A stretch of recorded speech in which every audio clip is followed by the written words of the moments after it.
results, what we are doing in mechanics of biological and biomedical materials, and the idea behind it is a straightforward one. So I was dealing with the different, mostly aerospace, defense, and so on application, but then several years ago, it was decided, not without my influence. Now we have, as a part of the European Structural Integrity Society, we have Technical Committee 14, which is Structural Integrity of Biological and Biomedical Materials. So this is the only one which deals with these materials, and so just tomorrow I will try to show you the importance, why it is that important.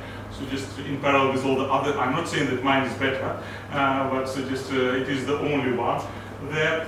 And generally, we started looking into the different materials, and I will show you where we are, what we have done. There were some presentations just in the morning regarding this.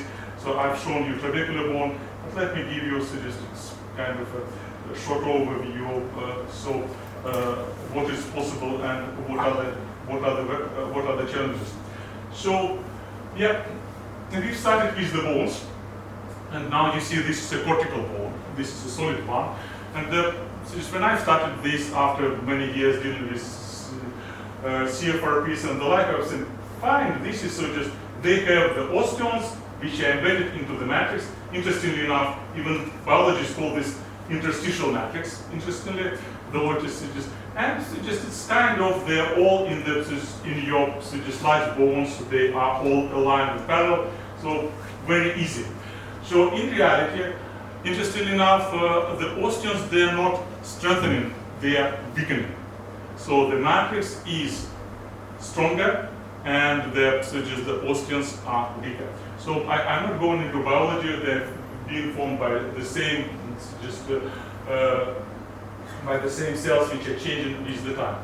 When we started doing this, and it was many years ago, I was a bit naive, thinking, okay, so you do now finite elements in abacus, so you use titanium 6-4, you take the data from the literature, you put this into the model, and you get all the answers you need. In reality, I found that at those days, the spread in the data for the stiffness of the cortical bone was just a factor of 6. So now it is a factor of 3.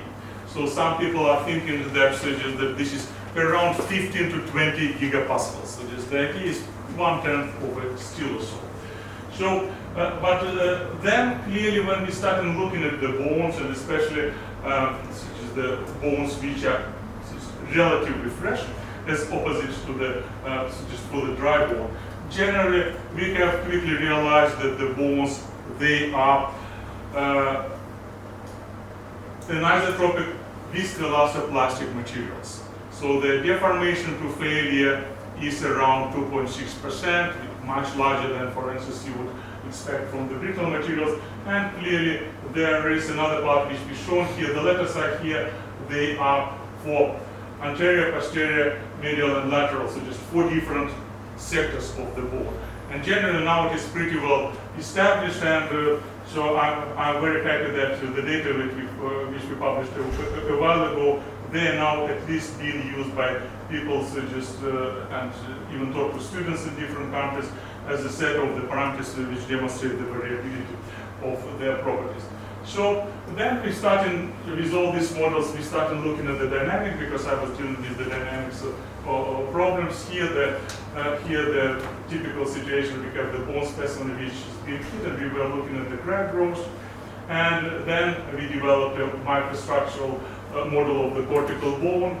And the difference in the approach, and this is what I preach in my group and which we are doing there, is that clearly the standard situation that there are plenty of image analysis software which can take your scanned image, mesh it, throw it into finite elements and get the results.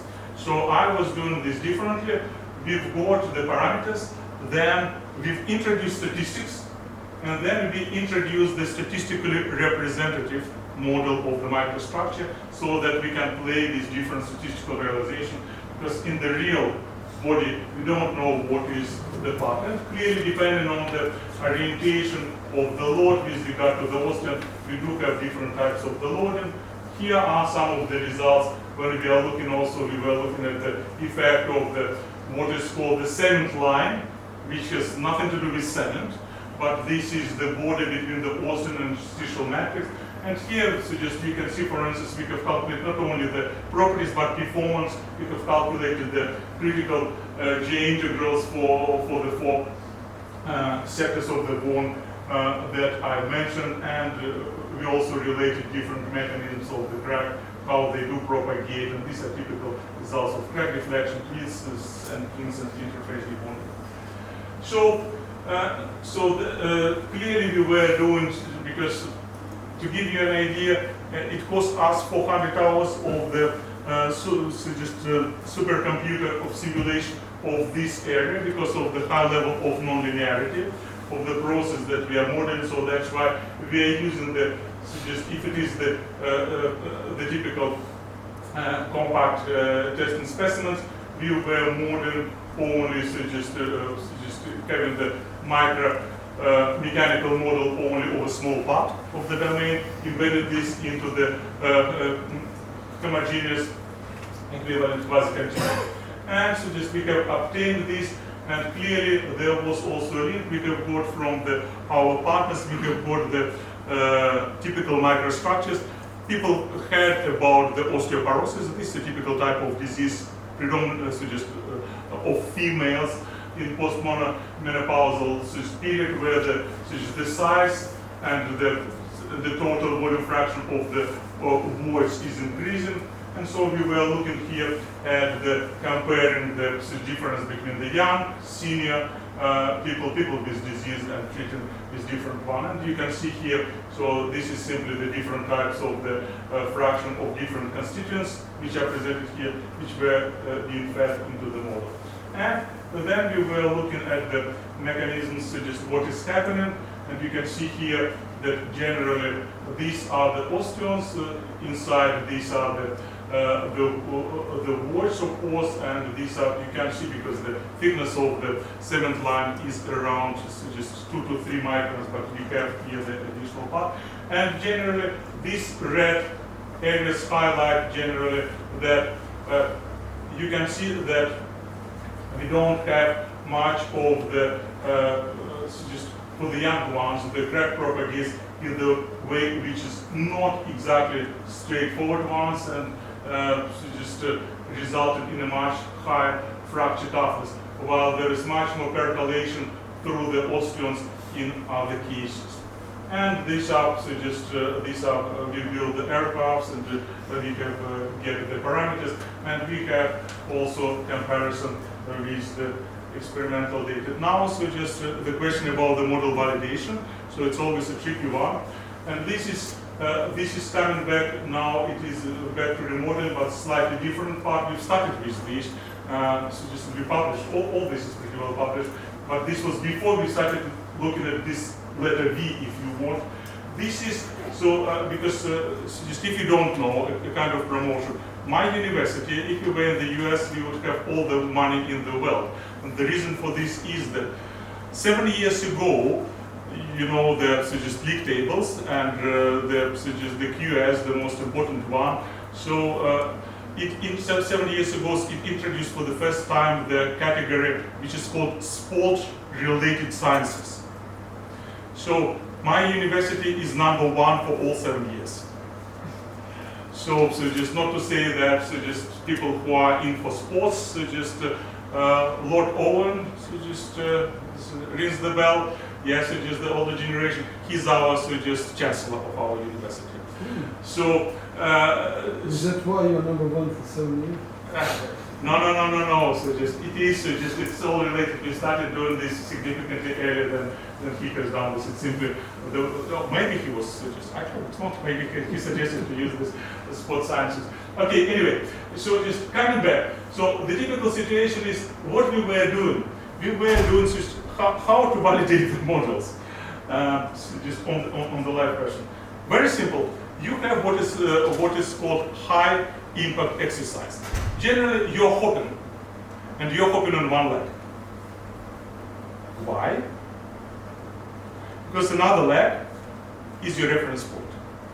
So that's why this was an element of training that most ladies, they were taught that they should hop only on one leg for 6 months, not permanently, making some stops. So just 15 minutes twice a day.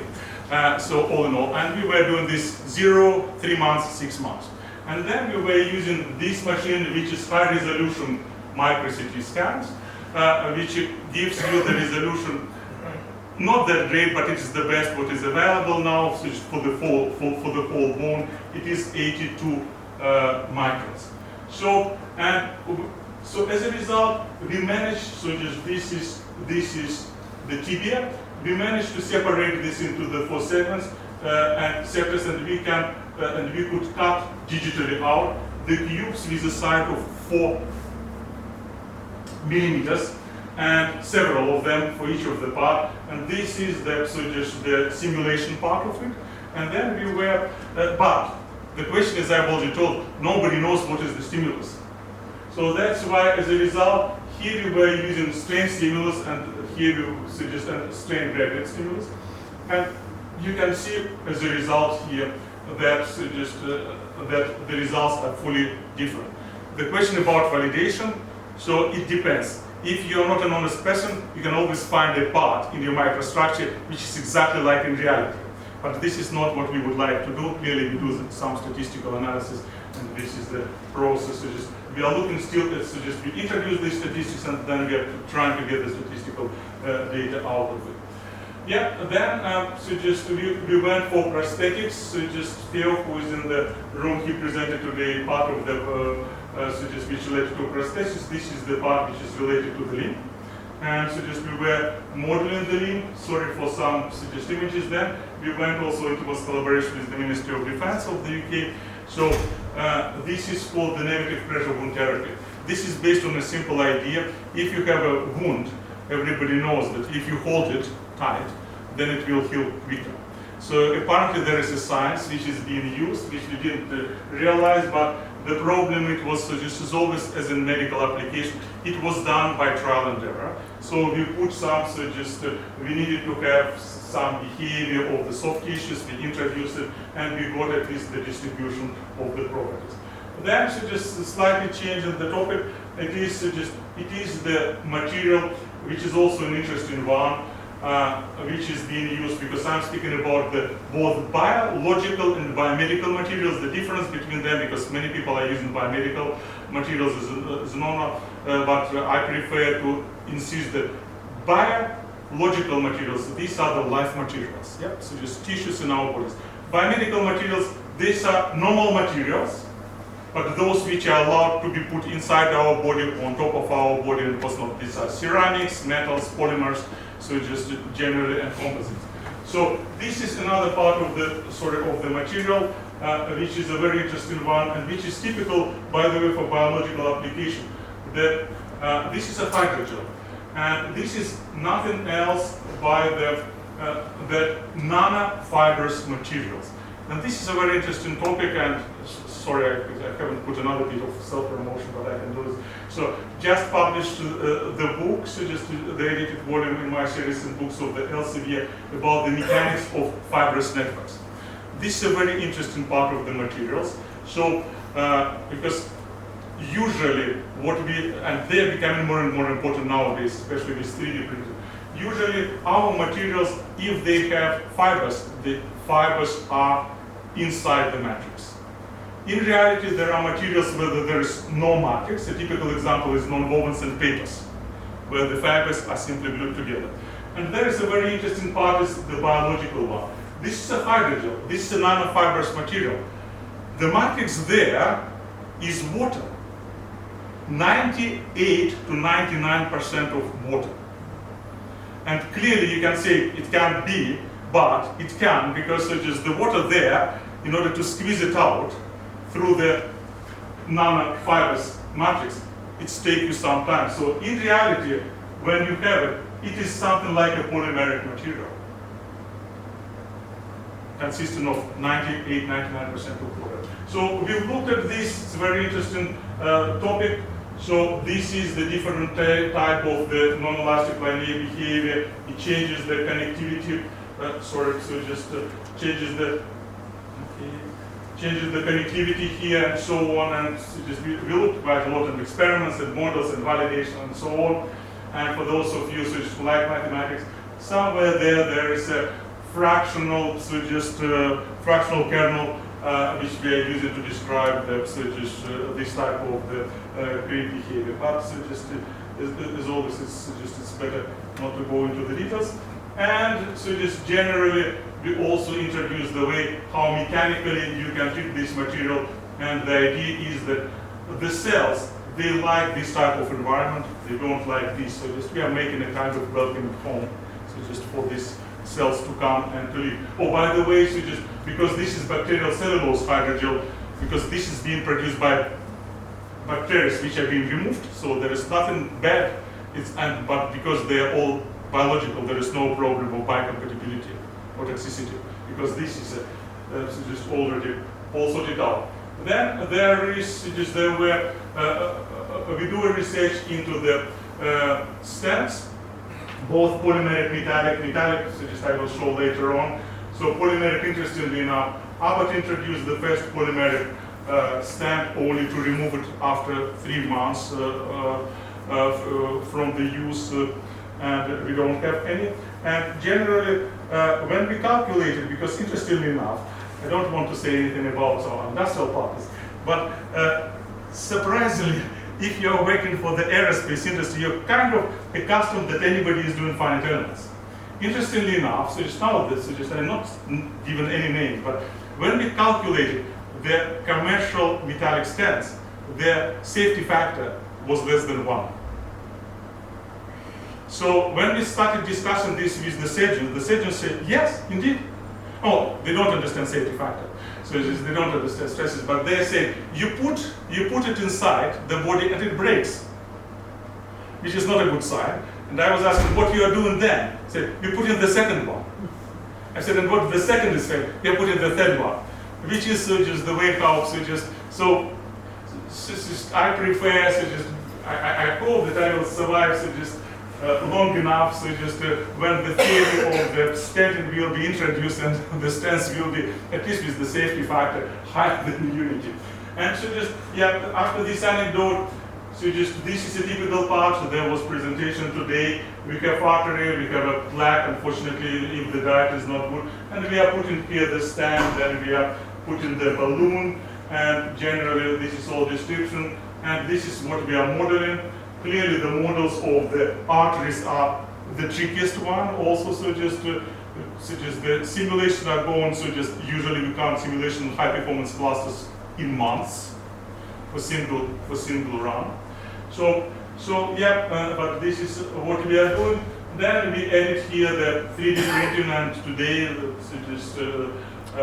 we agreed that we are far away from producing the reasonable stents for this, because you see that the quality is not there yet.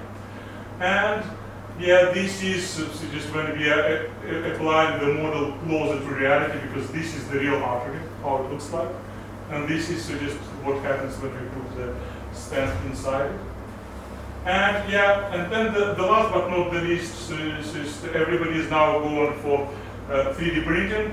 Today there was introduction about the metallic one, and there's always the industry, they're all for the metals. But this is what we are doing here with polymers, and the polymers now even kindergarten, they have the 3D printers made of the polymers. Everybody is doing this, but interestingly enough, there is a lot of the things what is happening there, and a typical situation is that it's all nice when you do the CAD files and simulation. The reality of the programs are slightly different, and so just clearly we have, as I already, we have our own code which allows us to control the printing of the polymers during a single run, not only in 3D space, but also the velocity, the amount of the material, which results in the thickness, width, and so on. And clearly we do some simulations there. And here simply to give you an idea about, I think it was already mentioned today, and so we have the situation which is a nominal one, and which is which is the real one. And you can see that if you are doing this with the different thickness, you are getting the different results, but which can be affected later on because we are now moving to a new type of technology. So just here, and generally the logic behind, the logic behind this is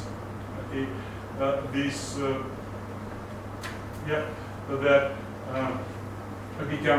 we can achieve some important geometries and to have the better quality and transition. For instance, we can go to much better results. And to show you what was today mentioned by Theo in his presentation is that generally for a long and we've changed a paradigm, not according to us, according to the reviews of our papers. People in the community, they were considering that in 3D printing, the interfaces between the deposited filaments, they're weaker. So, and we started developing the theory only to realize that as always, mechanics people were not there, and we were the first to look at this properly. Apparently, we have for many materials, we have the same level of the properties at the interface for many polymers. The difference is that we do have these grooves on the surface, which is a result when you are depositing this. So we were, and this is also kind of combined. You see, we have the same filament, which prints this type of the material. So just you see the cork, it is the monofilament thickness, and as a result, it is, you see, it's nearly like a bone-shaped one. We have the thicker ones here, and the thinner in the gauge area. So this allows us to get this, but if you measure precisely the load bearing cross-section, it is there. So just and we are showing here generally that this is the nominal if you use calipers to measure this, and this is the real ones, which are much thicker, and they are the only one responsible. Clearly, it affects the performance difference, but the properties are exactly the same. So this was the end of your entertainment. So just as that I was just trying to compensate for the missing papers. And so just, this is the overview. Tomorrow there will be not continuation, but other topics will be covered in my plenary lecture. So just, this is the end of the show. I'm still there to answer the questions if you have any.